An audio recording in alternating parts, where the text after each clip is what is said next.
today I am sitting down to do my year plan for the year. My school division requires us to do year plans and submit them to our administrators, but even if they didn't, I would definitely do a year plan anyways, because it helps me think out what my year looks like, how I want to lay things out, what I want to do when, what concepts I'm teaching when, everything like that. So I'm gonna sit down and do my year plan, and you guys are gonna watch me plan, and then we're gonna go and chat about how I'm laying out my year for each of my grade levels. Now, some information that will help this whole video all make more sense. I am teaching in 2 schools this upcoming fall. So in one school, the same school that I was in for the previous year, I have kindergarten, grade 1 and 2 together, grade 3 and 4 together, and grade 5s by themselves this year. And so we do the multi-level classrooms in that school. I actually do them in both schools. So how I look at my planning is in grade 1 and 2, I teach all of the concepts for grade 1 and 2, and I teach them all the same. So in grade 1, it's like the first step into it. And then in grade 2, you get a more solid foundation with those things. And I take all of that into consideration when I'm assessing students, and I have different expectations for my grade 1s and my grade 2s, despite being taught the same thing, because the grade 2s are hearing everything for a second time. So I'll start in September the same way that I started last September in my class, despite those grade 1s already being exposed to those concepts. So they'll be reintroduced to quarter note in grade 2 the same way they were in grade 1. And same thing for grade 3 and 4, and then 5s are by themselves. So because I do that, I tend to change the songs and the themes that I'm using more, because the concepts stay the same. So my grade 1 and 2 is very concept heavy for grade 1. They're learning more than they would typically learn if they were by themselves. But because I have those grade 2s, we go through all of those concepts, all of the grade 1 and 2 concepts in my curriculum, not all of them, most of them in my curriculum. And then we do them all again when they're in grade 2. And then I just change my assessment to differentiate between those grade 1s and those grade 2s. So that is my first school. I'm teaching kindergarten, grade 1, 2, 3, 4, and grade 5. Now at my other school, it's a smaller school. So I have kindergarten and grade 1 together, grades 2, 3, and 4 together, grade 5 and 6 together, and then 7 and 8 instrumental music, which I'm not planning that part in this video. So my thought of how this is all gonna work is that in my original school, that kindergarten program I'll use with kindergarten and grade 1 with a few additions. My grade 1 and 2 program I will use with my 2, 3, 4 classes, and pull some of the content from the grade 3. And then the grade 4 and 5 program, I will work on that and adapting it to my grade 5 and 6 students. The other thing with the new school that I'm going at, they have not had a music teacher in 4 years for sure, if not longer. So I'm kind of starting with my grade 5s. They won't know quarter note, eighth note, quarter rest. So it all needs to be adjusted and revamped accordingly. But for the purpose of this video and the purpose for the ease and for me to get my ideas out, I am going to be planning my kindergarten, my grade 1, 2, my 3, 4, and my 5. And then I'll look at those things and adapt it and change it to work with the other school and what the students know. In that school, I'm also just gonna kind of, for the first month, get to know the students and figure out where they're at. And if I have students that take private lessons, that'll change things, because I'll have students that have more of an idea about things. In my new school, I am also seeing my kids an extra day a cycle. We're on a 6-day cycle in my division. So I'm gonna be seeing them an extra day of the cycle. So that will also impact how I do my planning for that group as well.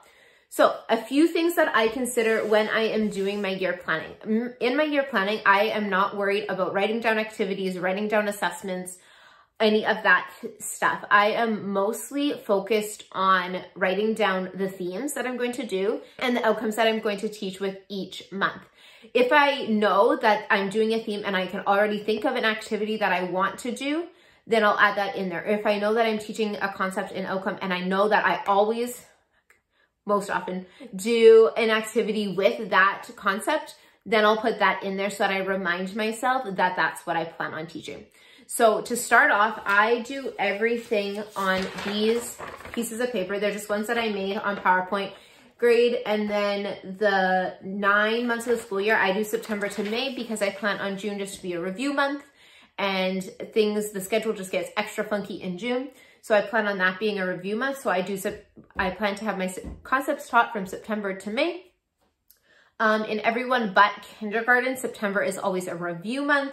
Kindergarten, there's nothing to review, so we just get right on into it. Yeah, so I am going to do some of my year planning. Prior to doing this year planning, I have taken what I hope to teach and what the curriculum tells me I need to teach, and I've made it into a scope and sequence just on notebook paper of each thing that I want to do. I have a nice copy of it too, but I just scribbled it all out so that I could check them off to make sure that things are getting put in. So now I am going to go to my planning and start planning, and then once that's done, I will pop back on to chat with you about what I am doing in each grade level each month.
All right, so I am all done my planning, and you saw me through the time lapse write my plans, write out how I hope to get everything done. It obviously took me a lot longer than it time lapsed for, but that gives you an idea of how I sit down and do it. I did not sit down and do all 4 of my year plans at once. I did kindergarten, grade 1, and then grade 3, 4, and 5 together. I gave myself a little bit of a break in between. But now let's chat about what I hope. And I use hope because who knows if everything will ever happen. It likely won't. But what I hope I can get done in each of my grade levels, both the theme and the concepts for every month of the year. So starting with kindergarten, my two major goals with kindergarten by June, when I am done with them in kindergarten, they can keep a steady beat, and they can sing independently, and they can sing in tune independently. So you'll notice through my plan that I'm constantly having those as concepts that I teach. This past year when I taught kindergarten, I found that the kids actually really surprised me, and they were able to pick up on things sooner than I thought they would. So I've added some things into this plan that that aren't in my provincial curriculum to teach in kindergarten, but I feel like my kids are ready for it. So that is that. I see my kindergarten kids about 3 to 4 times a month, just depending on the month, for 35 minutes. Yeah, I teach 35-minute classes. So in September, our theme is farm and colors. The game plan unit has a great farm unit that I am going to do this year. And our concepts are 4 voices, singing voice, and steady beat. In October, we're also doing farm and alphabet. And the concepts are steady beat and singing voice again. And then we also talk about low and high. In November, we're doing shapes and poppies. And in November, we're going to talk about steady beat, singing voice, and doing some solo singing then, loud and quiet. And I will introduce them to non-pitch percussion and keeping the beat with non-pitch percussion. Whereas before, we just would have done it through movement and body percussion. In December, every grade level does holidays in some sort of the way. And then the concepts in kindergarten are non-pitch percussion, steady beat, and solo singing, same as November. In January, our theme is going to be snowman. And in that month, we are going to talk about going up and down, so ascending and descending, fast and slow, and beat and singing as usual. February is zoo. February and March, the theme is both zoo, and the concepts are long and short for February. And in March, we do sound versus silent, long and short, and then sounds and words. This is how I prep my rhythm for them. And then in May and April, the theme is bugs and insects.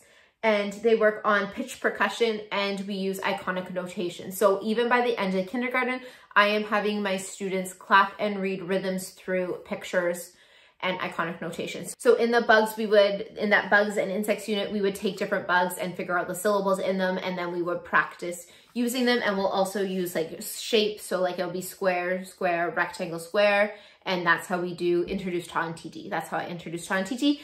And I started that with my kindergartners this spring, and I wasn't planning that they would be ready for it, but I found that this year my kindergarten kids were super engaged. There were very little, if any, behavior issues. So we were able to get that steady beat down, like honestly, by November.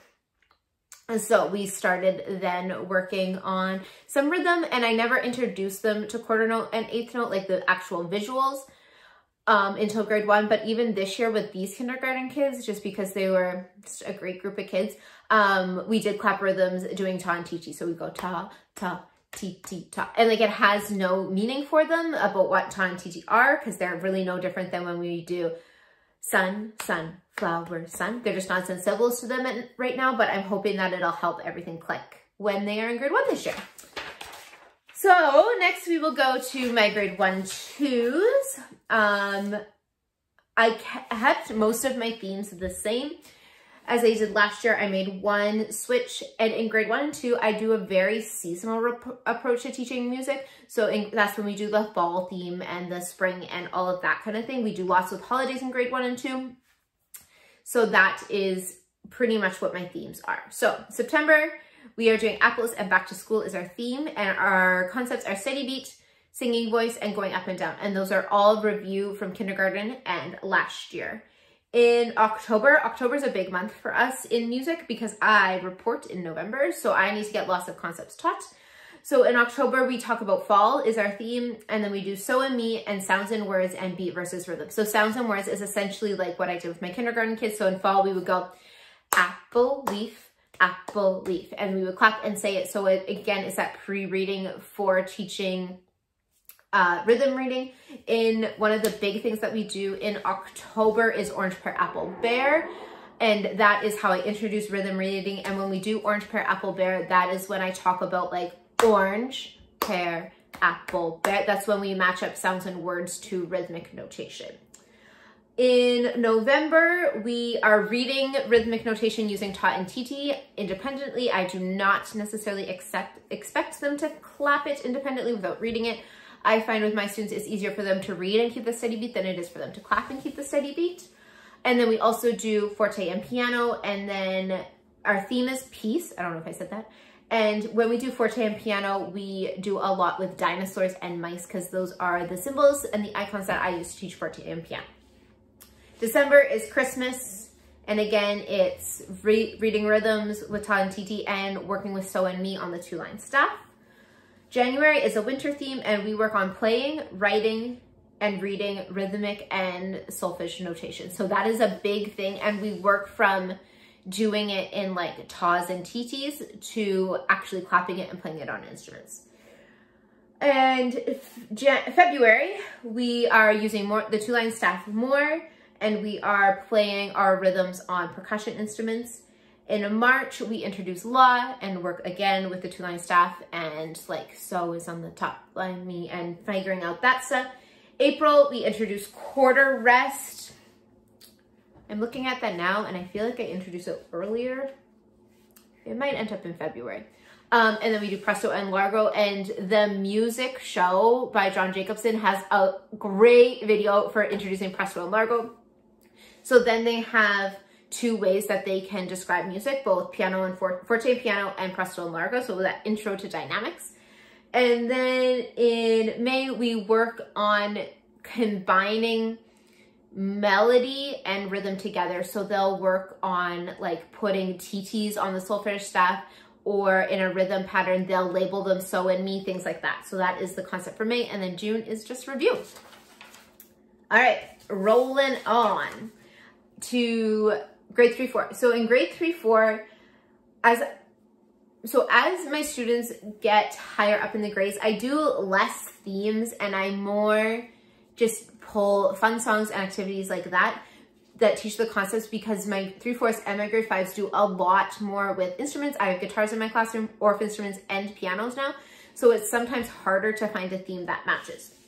But that being said, our theme for September, October, and November this year is Canadian music. And I taught that my first, like when I taught a term, my first year. So that is all ready to go, which is what I liked about that. So in September, we're going to review Ta Ti Ti Rest So Mi La. And it'll be a review for my grade 3s, but more of an intro for my grade 4s. They did it a little bit, but not as much. But my grade 3s, coming to grade 3, are very, very versed with So Mi and La. And okay, so that's September. October, again, the theme is Canadian music. We are going to do half note and half rest, and crescendo and decrescendo. And we're going to do pitch percussion in there too, which will be a mix of piano and Orff. November, again, is Canadian music, and with that we'll tie in Remembrance Day. In November, they do Do, Accelerando, and Retardando, and we work on Orff Bourgeois. In December, we talk all about being performers. Who are performers? What performers do we know? And they work with pentatonic. So we'll introduce Ray in there. January, the theme is movie music, and that'll likely carry into February as well. And with movie music, we talk a lot about describing music. So from grade 1 and 2, they'll know piano and forte and presto and largo. So then we introduce the mezzos. So mezzo piano, mezzo forte, pianissimo, and fortissimo, as well as I'll introduce likely moderato is the one that I'll do with them in January. And then in February, we dig into meter and performing in 2 parts. March, the theme is trains, and I like to do trains because there's lots of pentatonic songs that you can use with, to do 2 parts and singing in canon. So like To Stop the Train, Engine Number 9, Down by the Station, all of those were really well in canons, and that is what we'll do in March. In April, we'll do a little mini unit on opera as well as bucket drumming, and they will work on reading the treble clef and then also doing 2 hands of piano together, and May is much of the same. So that is 3-4. Now, grade 5. Grade 5 is the one that is not least planned, but they have the least amount of rhythmic concepts. We do review treble clef. Once I know what students are going into band and what instruments they're playing, I will do a little bit of bass clef. But in grade 5, we're working a lot on guitar. So I literally have in here guitar chords, and a lot on this year. They will also get to do piano since they missed them in 3-4. So September is review known concepts and review meter. We did a lot with meter last year. Oh, just 1 minute. The other thing about my grade 5s this year is I have some grade 5s that are coming from 4-5s that they were in last year, and then some that were coming from 3-4. So I had 2 groups of grade 4s last year, so they didn't always get the same thing. Some of them got lots of like rhythm, whereas others got lots of instruments. So if they were in the 4-5, they were more instrument heavy, and they were in the 3-4, they were more rhythm, body percussion heavy. So kind of, there's gonna be some gaps for both groups, which I think is going to be nice in the sense that the ones that were in the 4-5 won't think that they're higher up than the 3-4 ones, because there will be things that the 3-4s know that the 4-5s don't. That was my little rant. So September, they're gonna review known rhythms, review meter. The September and October theme, our general theme, it's used pretty lightly, is gonna be songs around the world. In October, we start guitar, and we will work on C major and G so that they have a 1-5 pattern. to play with songs with 1 and 5. And then we also do ways to describe music, to review all of those terms that they have learned previous. And then we also talk about genre and mood, I believe. And then their rhythm concept that month is syncopation. November, we're going to review treble clef. The ones that were in the 3-4 last year will have likely a better knowledge of treble clef than the ones from the 4-5.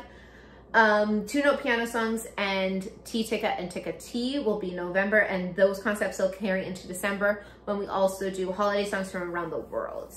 In January, we're going to do D major and E minor and improvisation, because January and February is both jazz music. So we talk all about jazz music. They will improvise on all of the instruments that we have. February will be 5-note piano songs. March will be musical forms and dotted quarter note. And April will be music from Found Sounds, ostinato. And May will be 6/8 time and people who had major musical contributions. So like I said, my grade 5 is the least laid out in terms of a year plan, but my monthly plans tend to be more, I don't know, but laid out better, because sometimes it will take them longer to figure things out. And a lot of it, when I get to grade 5 music, I kind of just do I let the kids have more ownership in their music room. I make sure that we're still getting our concepts done and we're still meeting our curriculum outcomes and the scope and sequence, but I do let the students have more choice in the music room. So if I end up with a class that would much rather play orff instruments than guitar, then I'll make it more orff instrument heavy than guitar heavy. So I just kind of play off of the students in there, because if you have ever taught those last years of elementary music, it's easier to work with the kids than work against them. So that's why I have my grade 5 plan pretty open and adaptable to what they want to do, because they're all different by then and they have their own opinions and they have an idea of what music is and what they can do in music. So they tend to have a bigger voice in my classroom at that time, because we've worked together for this long. I trust them and that they can have some choice and make sure that that last little bit of their music education with me is memorable and meaningful and all of those things. So that is how I plan my year in a nutshell. Like I said, I worry less about what activities I'm doing, but worry more about plunking in concepts and themes, and then I can go month by month and plan the songs. I hope to have some monthly plan by me's. I don't know that they'll be for every grade level because they're a little bit more in depth, but they will be kind of how I plan my month, the sheet that I use for that. I will leave a copy of this, like I'll put it in my free resource library that you can grab if you want the same year plans. And then I will also leave what the plan looks like that I submit to my principal. I will pop a picture of it up right here so you can just look at it quick. And I will leave the template for that in the free resource library as well. So that is all for today. That seems like a very chatty video. I needed like coffee or water, but we were chatting here, but that's all right. So that is my year plan in a nutshell. I hope that you found it useful and gave you some ideas if you're struggling with planning out your year. It really is important because it just helps everything flow better. It gives you a clue of what you're doing, and you're not sitting down at the beginning of the month, at the beginning of the week, or the morning you start school wondering what you're going to do. It gives you an outline at least. So if you found this video, make sure that you like it down below and subscribe and share so that other people can find it as well. And until next time, I will see you later. Bye.